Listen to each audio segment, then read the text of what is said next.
ہماری زندگی کا سب سے بڑا حادثہ یہی ہے کہ ہم کثیر المقاصد ہیں۔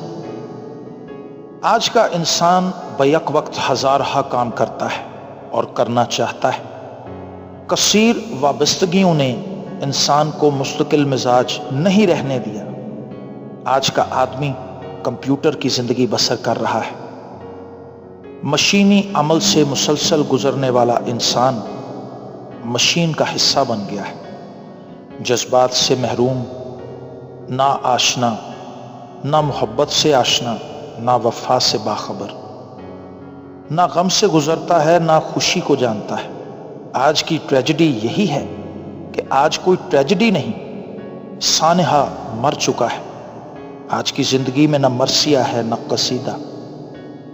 انسان کئی زندگیاں گزار رہا ہے اور لازمی ہے کئی اموات دیکھ رہا ہے۔ کثیر المقاصد زندگی ہی بے مقصد زندگی ہو کر رہ جاتی ہے۔ سب کا دوست کسی کا دوست نہیں، ہر ایک سے بے تعلق، اپنی ذات سے بھی لا تعلق ہو کر رہ گیا ہے۔ صرف شکل انسان کی قائم ہے، صفات سب بدل چکی ہیں۔ انسان کو کیا ہو گیا ہے؟ صرف یہی کہا جا سکتا ہے کہ انسان جو تھا وہ نہیں ہے۔ شاید کسی حادثے میں انسان مر چکا ہے اور اب اس کا بھوت زندہ ہے۔